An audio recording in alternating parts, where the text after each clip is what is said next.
दोस्तों, उत्तर प्रदेश के शिक्षा विभाग के अनुसार परिषदीय प्राथमिक और उच्च प्राथमिक विद्यालयों में कुल 30,000 शिक्षक जो हैं वो सरप्लस हैं, यानी कि अधिक हैं। वहीं पर 16,000 शिक्षक की कमी है जिनको समायोजित करके एडजस्ट किया जाएगा। जहां पर उत्तर प्रदेश में एक तरफ 11,508 प्राथमिक स्तर के नगरीय क्षेत्रों की भर्ती की बात चल रही थी, वहीं पर 30,000 से ज़्यादा शिक्षक सरप्लस बताए गए हैं। तो क्या अब शिक्षक भर्ती का विज्ञापन जारी नहीं होगा? ऐसे तमाम प्रश्नों का जवाब जो कि आपके मन में उठ रहे हैं, इस वीडियो के माध्यम से हम लोग ढूंढने की कोशिश करेंगे और इस वीडियो के बाद से आप 100% संतुष्ट हो जाएंगे भर्ती आएगी अथवा नहीं। साथ ही साथ शिक्षा जगत से जुड़े कुछ और महत्वपूर्ण खबरों को भी डिटेल में देखेंगे जो कि डायरेक्टली नई शिक्षक भर्ती और उन अभ्यर्थियों को प्रभावित करेगी जो कि बीएड और डीएलएड कंप्लीट कर चुके हैं। नमस्कार दोस्तों, मेरा नाम है नीरज, आप देख रहे हैं कैरियर बिट यूट्यूब चैनल। अगर आप इस चैनल पर पहली बार विजिट कर रहे हैं तो इसको सब्सक्राइब करते हुए बेल आइकन को प्रेस करना ना भूलें। आज के न्यूज़पेपर में आप लोगों ने इस प्रकार के सभी खबरों को देख लिया होगा। हालांकि कल देर शाम लगभग 10 बजे डेडिकेटेड वीडियो के माध्यम से मैंने आप सभी को पहले ही सूचित कर दिया था कि 30,000 शिक्षक जो हैं वो सरप्लस बताए गए हैं शिक्षा विभाग के द्वारा। सवाल आता है कि क्या अब भर्ती नहीं आएगी? देखिए, ये जो 30,000 शिक्षक सरप्लस बताए गए हैं, जो लिस्ट जारी की गई है, आपने सोशल मीडिया पर देख भी लिया होगा, उसमें टोटल अगर प्राइमरी वाली लिस्ट अगर आप देखेंगे तो 86,000 शिक्षकों का वहां पर डेटा है। जबकि उत्तर प्रदेश के परिषदीय प्राथमिक विद्यालयों में इस समय 3,38,000 शिक्षक जो हैं वो कार्यरत हैं। मतलब कि जो सरप्लस वाला लिस्ट है जो कि वायरल है इस समय, उसमें सभी शिक्षकों का ब्यौरा नहीं है। तो वो कैसे शिक्षक का ब्यौरा है? वो ऐसे शिक्षक का ब्यौरा है जो कि ग्रामीण क्षेत्र से बिलोंग करते हैं और जहां पर शिक्षक ज़्यादा हैं आरटी मानक के हिसाब से, केवल और केवल उनकी लिस्ट है। अगर सभी शिक्षकों की लिस्ट होती तो उनमें जो संख्या थी वो 3,38,000 के आसपास होनी चाहिए थी, जो कि 3,38,000 नहीं है, सिर्फ 86,000 समथिंग है, जो कि ग्रामीण क्षेत्र के और जिन विद्यालयों में शिक्षक सरप्लस है केवल और केवल उन्हीं का वो आंकड़ा दिया गया है। ठीक है, तो ये जो आंकड़ा है निश्चित तौर पर भर्ती को प्रभावित तो करेगा, लेकिन क्या भर्ती को रोक देगा? ऐसा नहीं है। अभी आप देखेंगे तो उत्तर प्रदेश में 11,508 जिस भर्ती की बात की जा रही है वो नगरीय क्षेत्र की है और ये जो सरप्लस का डेटा है वो ग्रामीण क्षेत्र का डेटा है। अभी उत्तर प्रदेश के परिषदीय प्राथमिक विद्यालयों में नगरीय क्षेत्र और ग्रामीण क्षेत्र अलग अलग कैडर है और नगर से ग्रामीण या फिर ग्रामीण से नगर में ट्रांसफर की अभी कोई भी व्यवस्था नहीं है। अगर नगर से ट्रांसफर होगा तो नगर में ही होगा और ग्रामीण से ट्रांसफर होगा तो ग्रामीण में ही होगा। इसी वजह से ये सारी जो व्यवस्था है वो अव्यवस्थित है इस समय। अब यहाँ पर जो ग्रामीण क्षेत्रों के लगभग 30 से 40,000 पद बताए जा रहे थे, उन पदों पर जैसा कि आपको ज्ञात होगा पहले ही खबर आई थी कि कानूनी पेच फंसा हुआ है, इस वजह से इस पर भर्ती पर बाद में विचार किया जाएगा। अब ये कानूनी पेच वहीं फंसा हुआ है। दिसंबर में उत्तर प्रदेश के ग्रामीण क्षेत्रों में समायोजन की प्रक्रिया शुरू की गई थी। उसके बाद से यहाँ पर मामला बहुत ज़्यादा विवादित होने के बाद से ये मामला हाईकोर्ट चला जाता है। शिक्षकों के द्वारा समायोजन की प्रक्रिया पर रोक लगाए जाने के लिए प्रेयर किया जाता था माननीय हाईकोर्ट में। माननीय हाईकोर्ट ने रोक लगा दी और स्पष्ट नियम बताने के लिए कहा कि आप किस नियम के अंतर्गत समायोजन करेंगे, क्योंकि जो टीचर सरप्लस होगा उसको अपने विद्यालय को छोड़ करके उसे उसी जिले के किसी दूसरे विद्यालय में जाना होगा। अब मान लीजिए जिला बहुत बड़ा है तो उसको बहुत ज़्यादा सफ़र भी करना पड़ सकता है दूसरी जगह जाने में, जैसे आप शादीशुदा हैं, परिवार बच्चे हैं, तो वो सारी चीज़ें दिक्कतें आती हैं। इस वजह से कोई भी सरप्लस टीचर अपना विद्यालय छोड़ करके नहीं जाना चाहता है। इस वजह से नियमों को लेकर के बार बार ये मामले कोर्ट जाते रहे। अब कोर्ट ने मांगा था कि आप स्पष्ट नियम बताइए और साथ ही साथ उन सभी सरप्लस टीचर का डेटा लेकर के आइए। अब ये जो सरप्लस टीचर का डेटा है, अगर आप आरटी एक्ट पढ़ेंगे तो उसमें साफ तौर पर लिखा गया है कि 60 बच्चों तक दो टीचर की रिक्वायरमेंट होगी और 61 से लेकर के 91 नंबर तक बच्चों की संख्या पर 3 टीचर की रिक्वायरमेंट होगी और इसी तरीके से 30 की संख्या बढ़ा करके और 1 टीचर की संख्या वहाँ पर बढ़ती जाती है और रिक्वायरमेंट इस तरीके से होती है। उन प्राथमिक विद्यालयों में जहाँ पर 150 से ज़्यादा बच्चे हैं वहाँ पर 5 टीचर और प्लस 1 हेड मास्टर होने की बात आरटी एक्ट करता है। उत्तर प्रदेश के परिषदीय प्राथमिक विद्यालयों में बहुत सारे ऐसे विद्यालय हैं जहां पर छात्र पहले 150 हुआ करते थे, वहां पर हेडमास्टर का पोस्ट सैंक्शन किया गया, लेकिन अब छात्रों की संख्या घट गई है और वहां पर हेडमास्टर का पोस्ट जो है वो सरप्लस में चला गया है। तो ऐसे हेडमास्टर जहां पर जिस विद्यालय में टीचर्स बच्चों की संख्या 150 से कम हो गई है आरटी मानक के हिसाब से, वहां पर हेडमास्टर नहीं होना चाहिए और उनको सरप्लस दिखाया गया। साथ ही साथ बहुत सारे ऐसे विद्यालय हैं जहां पर फर्स्ट इन फर्स्ट आउट के तर्ज पर शिक्षक सरप्लस दिखाए गए हैं और वहां से शिक्षक निकलेंगे और दूसरे विद्यालय में जाएंगे जहां पर शिक्षकों की कमी होगी। तो ये जो समायोजन की प्रक्रिया है वो केवल और केवल ग्रामीण क्षेत्र में चल रही है, नगरीय क्षेत्र में अभी समायोजन की प्रक्रिया नहीं चल रही है। और जो भर्ती की बात की गई है 11,508 वाली, वो ग्रामीण नहीं बल्कि नगरीय क्षेत्र की है। तो वो भर्ती को लेकर के तो कोई पेच नहीं फंसा है। देखिए, इस वाली खबर से उस भर्ती का पेच नहीं फंसा हुआ है। अगर राज्य सरकार की मंशा होगी तो वो भर्ती आएगी 11,508 वाली, लेकिन ग्रामीण क्षेत्रों को लेकर के जो पद बढ़ाने की बात हो रही थी या फिर इसी में पद जोड़ने की बात हो रही थी, उस पर प्रभाव पड़ेगा कि ग्रामीण क्षेत्र वाले पदों को शायद ना जोड़ा जाए, और इसी वजह से उस पर रोक भी लगाई गई थी। क्योंकि मामला जब तक हाईकोर्ट में है, हाईकोर्ट आदेश नहीं कर देता समायोजन की प्रक्रिया, तब तक एग्जैक्ट कितने पद खाली हैं उसका पता नहीं चल पाएगा, और जब तक एग्जैक्ट सीटों का पता नहीं चल पाएगा तब तक भर्ती के लिए विज्ञापन जारी नहीं होगा।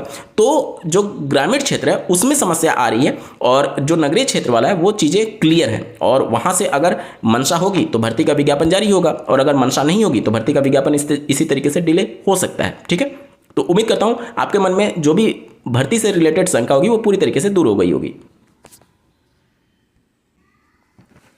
चलिए बढ़ते हैं अगली खबर की तरफ। अगली खबर है, उत्तर प्रदेश में हजारों की संख्या में अभ्यर्थी जो हैं वो यूपी टेट में ओएमआर में संशोधन को लेकर के एक ज्ञापन दे रहे हैं उत्तर प्रदेश शिक्षा सेवा चयन आयोग को, जिसके बारे में कल के डेडिकेटेड वीडियो में भी मैंने बताया था कि इस प्रकार का मामला यूपी टेट 2021 में भी हुआ था, और उससे पहले 2017 में मामले कोर्ट तक गए थे, लेकिन कुछ भी राहत देखने को नहीं मिली थी। इस समय लगभग 5,000 से ज़्यादा अभ्यर्थी जो हैं वो प्रत्यावेदन अपना सबमिट कर चुके हैं। उत्तर प्रदेश शिक्षा सेवा चयन आयोग ने ही यूपी टेट का आयोजन किया था, और उनके द्वारा ही टीजीटी का आयोजन किया गया। टीजीटी में 14,000 ऐसे ओएमआर को निरस्त कर दिया गया था जिसमें किसी भी प्रकार की कोई त्रुटि थी। तो क्या आप ये उम्मीद कर सकते हैं कि यूपी टेट में राहत मिलेगी? देखिए, प्रत्यावेदन के संदर्भ में आयोग ने अपनी तरफ से नहीं कहा था कि आपकी ओएमआर सीट में अगर कोई त्रुटि हुई है तो आप आकर के प्रत्यावेदन दीजिए। ये सोशल मीडिया पर कुछ शिक्षकों ने इस तरीके से खबरें वायरल कर दी कि प्रत्यावेदन देकर के आप इसको संशोधन करा सकते हैं, जबकि इनके ऑफिशियल नोटिफिकेशन में क्लियर मेंशन किया गया है कि किसी भी प्रकार के संशोधन के लिए बाद में कोई भी प्रत्यावेदन स्वीकार नहीं किया जाएगा। सारी जिम्मेदारी जो होगी वो अभ्यर्थी की होगी। 2021 में भी नहीं किया गया था, और 2017 में माननीय हाईकोर्ट ने स्पष्ट आदेश दिया है कि अभ्यर्थी के द्वारा ओएमआर में की गई गलती सीधे तौर पर उसकी लापरवाही है। उसको नोटिफिकेशन में भी बताया गया, उसके ओएमआर में भी बताया गया, उसके इंस्ट्रक्शन जो बुकलेट होता है उसमें भी बताया गया, और साथ ही साथ उसके एडमिट कार्ड पर भी बताया गया। इतनी जगहों पर इंस्ट्रक्शन को ना पढ़ना वो अभ्यर्थी की लापरवाही को दिखाता है, और सिरे से हाईकोर्ट ने उनकी याचिका को खारिज कर दिया था। अगर आप इसके बारे में और ज़्यादा डिटेल में जानना चाहते हैं तो कल के डेडिकेटेड वीडियो को देख लीजिएगा, जिसमें माननीय हाईकोर्ट ने इन अभ्यर्थियों का रिजल्ट सीधे तौर पर रोकने के लिए आदेश दे दिया था, किसी भी प्रकार का संशोधन करने की अनुमति नहीं दी थी। यहां पर सबसे बड़ा सवाल यह है कि आयोग पहली बार यूपी टेट का आयोजन कर रहा है, तो क्या वो अपने स्तर पर इस प्रकार का संशोधन कर पाएगा? क्योंकि उससे बहुत सारी चीज़ें और भी ज़्यादा क्रिटिकल हो जाएगी। क्योंकि मान लेते हैं कि अगर कुछ संशोधन करना होगा, क्योंकि वो तो मशीन जांच रहा होगा, मशीन तो वो संशोधन को एक्सेप्ट नहीं करेगा जब तक कि उस पर बबल ना किया जाए। तो क्या ये अलाउ किया जा सकता है कि अभ्यर्थी के ओएमआर सीट पर किसी भी प्रकार की छेड़छाड़ की जाए? अगर इस तरीके की छेड़छाड़ होती है तब तो क्वेश्चन अगर कोई ब्लैंक छोड़ देता है तो उसमें भी छेड़छाड़ की जा सकती है। तो इस प्रकार की छेड़छाड़ करने की अनुमति अपने आप में बहुत ज़्यादा क्रिटिकल कंडीशन है, और उसके बाद से बहुत नए विवादों को जन्म देगा। तो निश्चित तौर पर उत्तर प्रदेश शिक्षा सेवा चयन आयोग ओएमआर सीट पे किसी भी प्रकार के संशोधन पर कम से कम 100 बार जरूर सोचेगा कि अगर ये मामला हाईकोर्ट में जाता है तो निश्चित तौर पर उन सभी विवादों को जन्म दिया जा सकता है जो कि पहले ही माननीय हाईकोर्ट ने निस्तारित किए हुए हैं, या फिर पहले पीएनपी संस्था के द्वारा उनको सिरे से नकार दिया गया था। और उत्तर प्रदेश शिक्षा सेवा चयन आयोग खुद टीजीटी की परीक्षा में 14,000 से ज़्यादा ओएमआर सीट को निरस्त कर चुका है। तो इस प्रकार के प्रत्यावेदन का कोई मतलब नहीं रह जाता। हाँ, अगर आयोग कर दे तो अच्छी बात है, लेकिन निश्चित तौर पर यह विवाद होना तय है अगर इनको राहत दी जाती है तो।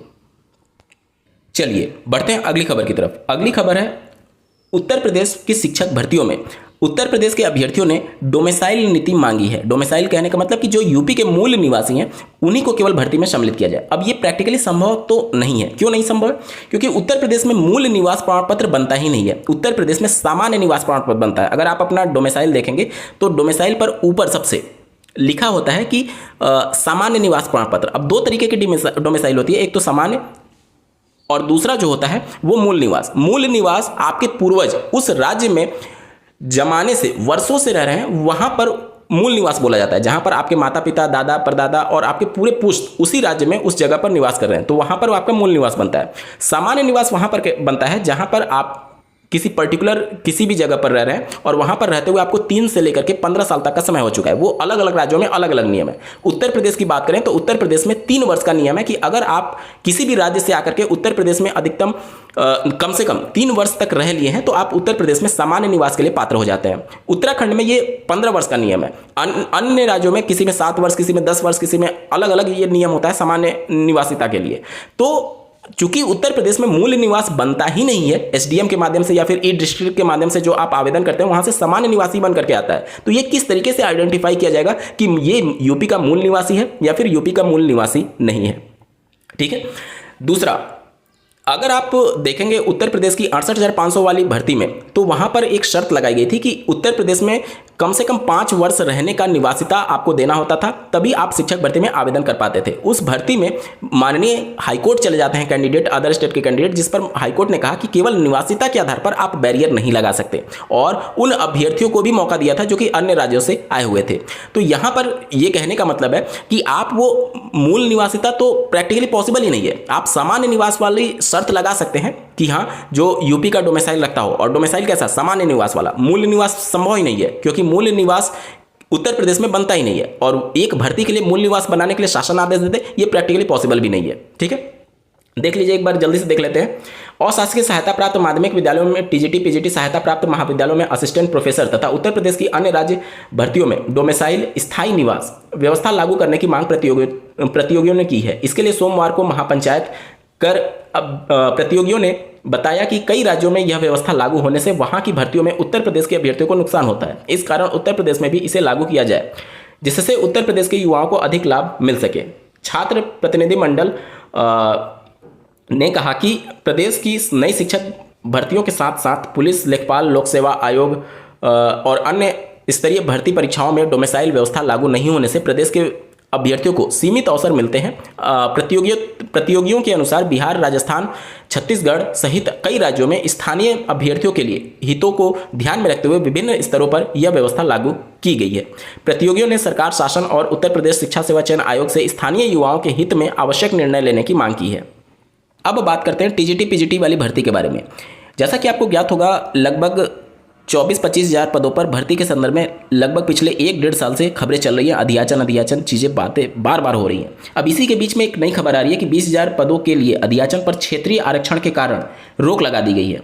देख सकते हैं आप, प्रदेश के सहायता प्राप्त माध्यमिक विद्यालयों में टीजीटी पीजीटी के लगभग 20,000 पदों के अधियाचन पर रोक लगा दी गई है। निदेशक माध्यमिक शिक्षा ने क्षेत्रीय आरक्षण स्पष्ट न होने के कारण यह निर्णय लिया है। माध्यमिक शिक्षा निदेशालय ने पिछले सप्ताह 4512 विद्यालयों में प्रधानाध्यापकों और प्रधानाचार्यों के 2643 रिक्त पदों का अधियाचन अपलोड किया था। इसके बाद प्रवक्ता के करीब 2700 और सहायक अध्यापक के 16,200 से अधिक पदों सहित 1,000 अन्य पदों का अधियाचन अपलोड करने की तैयारी थी। निदेशालय की ओर से भेजे गए पदों का विवरण शिक्षा सेवा चयन आयोग को निदेशालय ने प्रधानाचार्य के 1502, प्रधानाध्यापक के 1003, प्रवक्ता के 2705, सहायक अध्यापक के 16,114 और सहायक अध्यापक संबद्ध प्राइमरी विवरण उपलब्ध नहीं है का ऑफलाइन अधियाचन भेजा था। अपर शिक्षा निदेशक के अनुसार प्रधानाध्यापकों और प्रधानाचार्य के 4643 पदों का अधियाचन अपलोड हो चुका है। निदेशक माध्यमिक शिक्षा ने बताया कि प्रधानाचार्य के पद एकल होने के कारण अपलोड कर दिए गए हैं। बाकी जो टीजीटी वाला पोस्ट है उसमें क्षेत्रीय आरक्षण को लेकर के विवाद है, इस वजह से उसका अधियाचन अभी अपलोड नहीं किया गया है। तो थोड़ा सा और विलंब हो सकता है टीजीटी पीजीटी वाली भर्ती में। तो दोस्तों ये थी आज की कुछ प्रमुख खबरें। ऐसे ही महत्वपूर्ण अपडेट के लिए चैनल को सब्सक्राइब करना ना भूलें। इस वीडियो को देखने के लिए आपका बहुत बहुत धन्यवाद। भगवान करे आपका दिन शुभ हो।